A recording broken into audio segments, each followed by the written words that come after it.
მარიამ, ადგილი, სადაც მე ვდგევარ და რომელიც კადრშიც ჩემს უკან კარგად ხედავთ, ნაომარს გავს, რეალურად არის სოფელი შრომა, ადგილი, სადაც ირაკლი ზარქოასიძის კომპანიას უნდა ეშენებინა საბავშვო ბაღი, თუმცა საბავშვო ბაღის ნაცვლად რა ხდება აქ ეხა მაყურებელი ხედავს პირდაპირ ეთერში, ეს არის ჩვეულებრივი ჭაობი, სადაც ბაყაყები და სხვა ტიპის ქვეწარმავლები არიან მრავლად და ყველანაირი უსაფრთხოების ნორმები აქ არის დარღვეული და ეს არის ბაღი, ეს უпроსტად ადგილი და დაწყებული და მიტოვებული მშენებლობა, სადაც როგორც გითხარით, ირაკლი ზარქოასიძის კომპანიას მილიონები უკვე აღებული ყავს. აქ არის დასახლებული პუნქტი ირგვლივ და ხედავთ როგორ ღია არის შემოსასვლელიც კი და არანაირი როგორც გითხარით უსაფრთხოების ზომები აქ მიღებული არა. რაც შეეხება ადგილობრივს.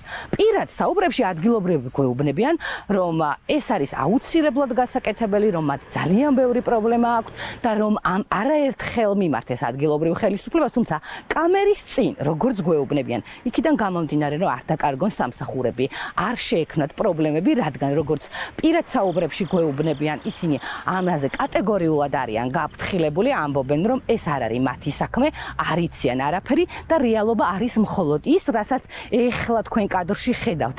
დაშინებული ადამიანები, რომლებიც ამ ყველაფერზე ხმას ვერ იღებენ და ჭაობად ქცეული ადგილი უსაფრთხოების ნორმების დაცვის გარეშე და გამქრალი მილიონები იმ კომპანიის ჯიბეში, რომელსაც აი ამ ბაღის ასაშენებლად გაფორმებული ხელშეკრულების დროს ნამდვილად ფლობდა ირაკლი ზარქოასიძე. როდის დაიწყეს სამშენებლო სამუშაოები? დაიწყენ ახლა გუშინ წინ. გუშინ წინ დაიწყეს ხელახლა? არა, თავიდანვე გუშინ წინ დაიწყენ. როდის მიატოვეს? არ ვიცი, არ მაინტერესებდა მაგი, კაროჩე. არ გაინტერესებთ? არა, ჩემ და არაფერი არ წაურთმევია, კაროჩე, არა. რამდენი ხანია რაც ესეა მიტოვებული? არაფერი არ მაინტერესებს, არაფერი. არ გაინტერესებთ? არ ვიცი, არაფერი. თქვენს გვერდით უსაფრთხოების ნორმები არ არის? მაიკითხეთ, სადაც ეხებათ იგენს. მე არა. ყველას გვეხება, ქალბატონო. მე არ ეხება. აი ხანია ესე იყო. რამდენი ხანია ესეა მიტოვებული? 1-3-4 თვე. ესეა მიტოვებული. გუშინ ბრიფინგი იყო, სუსმა დააკავა მაგ კომპანიის წარმომადგენლები, ირაკლი ზარქოასიძეა ერთ-ერთი. არ ვიცი, ვერ გეტყვი. ადგილობრივ ხელისუფლებას მოთხოვეთ.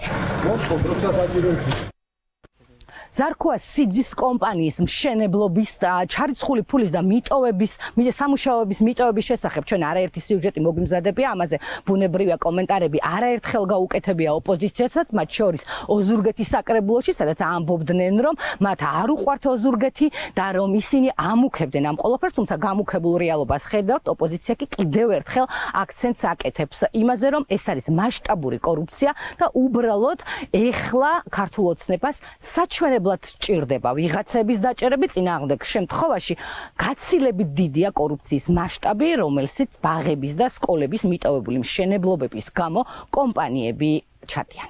ივანიშვილი ამჯერად ზარქოას მიადგა, როგორც ჩანს, არ აღმოჩნდა საკმარისი ამ თვითგამოცხადებული სასაცილო პარლამენტარის მხრიდან მისი ყველაფრის მკადრებლობა, რაც მის განცხადებებში გამოიხადება საკმარისი რუსი ოლიგარქისთვის და ეხლა რუსმა ოლიგარქმა მისი დაგეჭილი მეძებრები, ესე იგი გაუშვა ველზე, რომ თითოეული მილიონი ამოიღოს, რაც ზარქოამ და მისმა ოჯახმა წაიღეს. ამასობაში ამაზე ჩვენ არაერთი წელია ვსაუბრობთ, რომ გურიაში ბავშვები დატოვეს ბაღების და სკოლების გარეშე. ეს არის შემაშფოთებელი ფაქტი, როდესაც ესეთ ასტრონომიული ციფრების შესახებ იგებს საქართველოს მოსახლეობა ყოველდღიურად თუ როგორი ძარცვას და აღებაზე არიან გადასული ქართული ოცნების ის ყველა წევრი, ვინც 13 წლის წინ ამით მოვიდა და ამისთვის მოვიდნენ რეალურად ხელისუფლებაში, რომ ეძარცვათ ეს ქვეყანა და არა აქ აეშენებინათ ბავშვებისთვის საბავშვო ბაღი.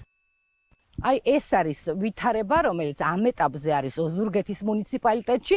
ეს არის ადგილები, რომელიც ჩვენ მაყურებელს დილთაც ვანახეთ, ეხლაც პირდაპირ ეთერში ნახა, რომელიც ზარქოასიძის კომპანიამ აიღო ვალდებულება, რომ აეშენებინა, თუმცა მიატოვა. ხედავთ ჩემს უკან, რომ ჩვეულებრივად ჭაობად და სანაგვედარი ეს ტერიტორია გადაქცეული. ბუნებრივია ჩვენ ვეცადეთ ქართული ოცნების წარმომადგენლების კომენტარების მოპოვებას. გვაინტერესებდა, რატომ აშინებენ ადამიანებს და ზოგადად რატომ არ მოითხოვა ამ დრომდე მუნიციპალიტეტმა შესაბამისი რეაგირება, თუმცა უშედეგოდ ქართული ოცნების წარმომადგენლები და ადგილობრივი ხელისუფლების წარმომადგენლები ამ ეტაპზე ამ საკითხზე დუმილს ამჯობინებენ.